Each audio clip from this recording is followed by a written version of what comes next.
Week 2 of the NFL season is officially upon us, and there's a lot to unpack when it comes to week 1 of fantasy football. A lot of big time performances, a lot of duds, and all of that in between in week 1. But today, I'll be going through my top 30 wide receivers in a tier list format to help you guys get ready for your week 2 matchups. But with that being said, let's waste no more time and let's get right into it.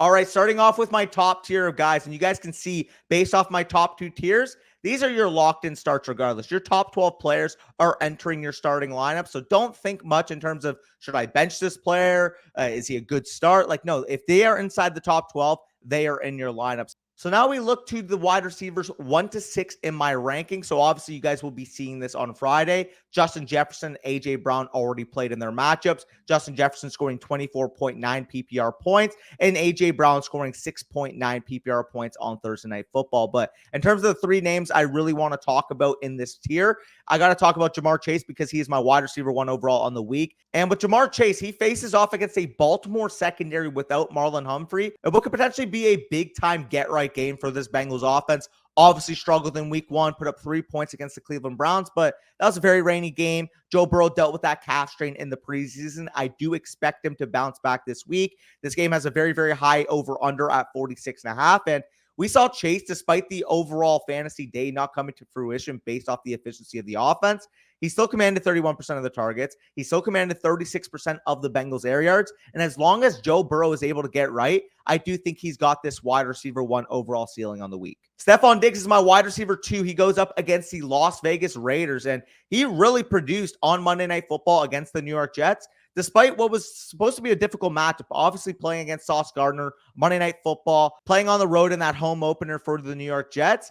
And yet he still was able to put up 26.2 PPR points and commanded a 33% target share from Josh Allen. And speaking of Josh Allen, this Bills offense as a whole kind of disappointed. Josh Allen included, threw a few bonehead picks, but Diggs still smashed. And I'm really excited to see just how high Stephon Diggs' ceiling with a potential get-right spot for Josh Allen this week. The Bills have the highest implied total of the entire slate at 28.25 points. And Stephon Diggs has a monster ceiling against the 4th easiest opponent on the matchup chart. And then finally, the third name I want to mention in this area is Amon-Ra St. Brown, wide receiver of the Detroit Lions. He scored 19.1 PPR points in week 1 in that road upset against the Kansas City Chiefs, and now faces a Seattle defense that got absolutely ripped to shreds by Puka Nacua and Tutu Atwell against that Rams matchup in week 1. I think the Lions are in a big spot to perform. They have the 4th highest implied total, and this is the 5th highest over-under game of the entire slate. And I do think that Amon-Ra St. Brown is proving that he can hang with these top dogs,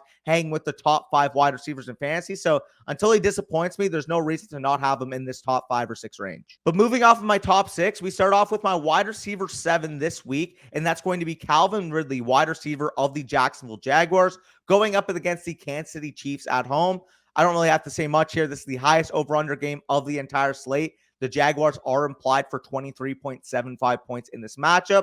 Touchdowns will be scored, and I wouldn't be shocked if this game hit the over. I wouldn't be shocked if this was like a 35-31, 38-35 level bloodfest with both offenses peaking on either end. Calvin Ridley proved that he is the clear-cut alpha wide receiver 1 of this Jaguars offense. Week 1, hasn't played in 2 years. He was still able to run 97% of the Jaguars routes and commanded a 35% target share from Trevor Lawrence.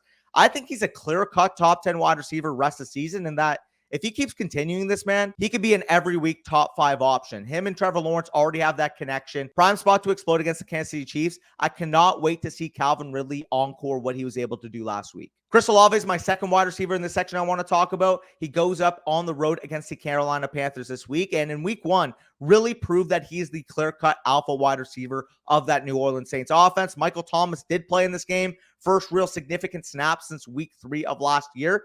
And yet Chris Olave still produced a 31% target share and 19.2 PPR points against the Tennessee Titans. And with J.C. Horn, star cornerback for the Carolina Panthers, ruled out for this game, I think Chris Olave has the opportunity to continue breaking out as a sophomore and could be a threat to be in the top 6 range moving forward. And then the other wide receiver I want to mention in this range is my beloved CeeDee Lamb of my Dallas Cowboys, going up at home against the New York Jets.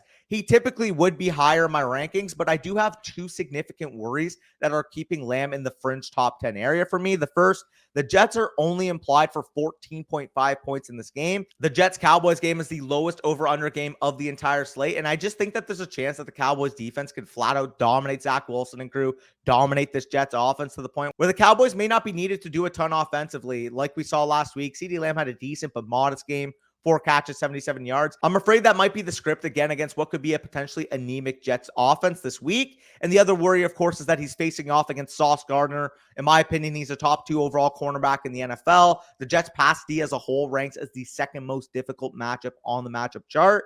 I'm really just worried about the upside for week 2. Obviously, he's still a phenomenal player. Will still be able to contribute at a high regard, but I don't think, a 10 for 150 and 2 touchdown game is in the range of outcomes when it comes to CeeDee Lamb this week. Hence why he's more of a back-end wide receiver 1 rather than the high to mid-end wide receiver 1 he normally would be. And then finally, another wide receiver in this range, Devontae Smith, was able to produce 23.1 PPR points on Thursday Night Football, had a big-time touchdown catch, 131 receiving yards, looks to be a consistent top 12 option moving forward. But you guys need to start these guys. They're in the top 12 of my rankings for a reason. They're most likely going to be started in 99% of the league. So let's spend more time on the wide receivers 13 to 30 on this list. Starting off with Keenan Allen, wide receiver of the Los Angeles Chargers, going on the road to play the Tennessee Titans. And with Keenan Allen, he was used extremely efficiently in week 1, 29% target share, 42% share of the air yards on Los Angeles this past week. Based on the usage and the target share, I think he's the clear-cut number 1 wide receiver for the Chargers at this point of the season. And he's facing off against a very pass-funnel Titans defense, a defense that's very, very stout against the run,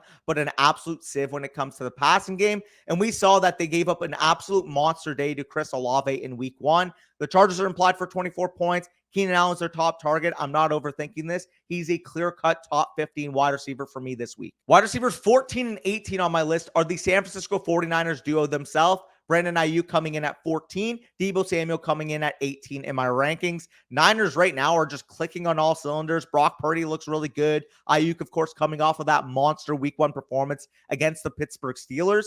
I'm treating him as the number 1 right now. It could very well switch going into next week, but I do think both Brandon Ayuk and Deebo Samuel can be viewed as high-end wide receiver 2s based on how Brock Purdy's playing. The Niners are implied for 26.25 points this week against this Rams defense. I expect this duo to get going, and I expect Brock Purdy to continue showing out like the top 15 quarterback he's played as since taking over for Jimmy Garoppolo last season. Wide receiver 15 is Amari Cooper of the Cleveland Browns going up on the road against the Pittsburgh Steelers on Monday Night Football this week. And the Browns offense looked a lot better in week 1 despite the weather conditions. Deshaun Watson looked better than he looked last season. It was against a tough Cincinnati Bengals defense, and yet the Browns were able to move the ball pretty consistently. Now they're going on the road against the Steelers. Same defense that was absolutely chefed up by Brock Purdy in this Niners offense. I do think that if Deshaun Watson's going to bounce back to the level that I think he can, a legitimate top 10 level quarterback, that Amari Cooper can be an extremely strong top 15 level play this week. A real big bounce back based off his week 1 performance. Wide receiver 16 is T. Higgins, wide receiver of the Cincinnati Bengals, going to play the Baltimore Ravens at home this week. Like I mentioned with Jamar Chase, the Bengals offense as a whole in week 1, which is completely off. T. Higgins was able to command 8 targets, but ultimately produced a goose egg on that action. Burrow in this passing game did not look good. It looked out of sorts. You could really tell that Joe Burrow was dealing with that calf strain like I mentioned, but I do think this is a prime opportunity to bounce back this week against the Ravens. T, in my opinion, is still a very good wide receiver. I don't expect that week 1 fluke to happen again. He ran 100% of the Cincinnati routes, got a 24% target share in this game, and I just really need the efficiency from both T. Higgins and Joe Burrow to bounce back for T. Higgins to be viewed as a top 15 wide receiver yet again. Wide receiver 17 is DK Metcalf of the Seattle Seahawks, going to play the Detroit Lions on the road this week, and it was a very mediocre game for DK Metcalf in week 1. He scored a touchdown, but overall the involvement, the passing offense looked pretty anemic against the Los Angeles Rams. Geno didn't look good at all, and while I am worried that the Seattle line may be in for trouble against this Detroit pass rush that caused Patrick Mahomes problems on Thursday Night Football last week, but I do think that if Geno does bounce back, his number 1 target, DK Metcalf, will be the reason why. I expect heavy involvement in what should be a very, very close game between the Lions and Seahawks this week, and for DK Metcalf to get back on track when it comes to fantasy. But now we move on to my low-end wide receiver 2s, and we start off with Garrett Wilson of the New York Jets going on the road to play the Dallas Cowboys. I really had a hard time placing Garrett Wilson on this list. Like, on one hand, his talent level and the target involvement dictates that he should be a top 10 guy, but The 14.5 implied points is impossible to look past. And given the fact that Zach Wilson is going to be going up against arguably the best defense in the entire NFL, the best pass rush in the NFL, is very concerning this week. I'm really worried that this could be a repeat of that Giants performance. And if that's the case, Garrett Wilson's going to have a hard time producing in fantasy. But because he's so damn talented, because he's so damn involved in this offense, I had no choice but to include him as a low-end wide receiver 2 this week. Wide receiver 20 is Tyler Lockett of the Seattle Seahawks, going on the road to play the Detroit Lions like his teammate DK Metcalf. The big difference for me is that DK Metcalf is the big play threat, has a higher involvement in this offense, is more of a threat to score touchdowns. I still really like Tyler Lockett to bounce back this week after getting nicked up early last week, but I do think that DK Metcalf at this point should be viewed as the one. And now wide receiver 21, we see my start of the week with DJ Moore of the Chicago Bears going on the road to play the Tampa Bay Buccaneers. And the reason why he's my start of the week is that Justin Fields attempted 37 passes last week, which was very encouraging given the fact that this was one of the most run-heavy teams the NFL has ever seen last year. And Justin Fields just threw 37 attempts in week 1. Obviously, of course, DJ Moore had that rough week 1 outing, only commanded 2 targets. But I do think he's in a prime bounce back spot against a Bucs secondary that will be without Carlton Davis in this game. DJ Moore's been an historic 25+% target share guy. So I do think that 2 targets that he commanded in week 1 is going to be an outlier rather than the norm moving forward. Wide receivers 22 and 24 for me are Chris Godwin and Mike Evans, respectively, of the Tampa Bay Buccaneers, the inverse side of this matchup. And this Bucs duo is in line to absolutely carve up a Bears secondary that will be without their starting DB, Kyler Gordon. Evans, of course, had the big game in week 1, had that connection with Baker Mayfield, but this offense is very consolidated. In week 1, these 2 wide receivers combined for 50% of Baker's total passes, commanded 16 targets of Baker's 32 attempts, and I have a slight lean to Godwin based off his historical role in this offense, but I do think that both can be quality mid to low-end wide receiver 2s this week.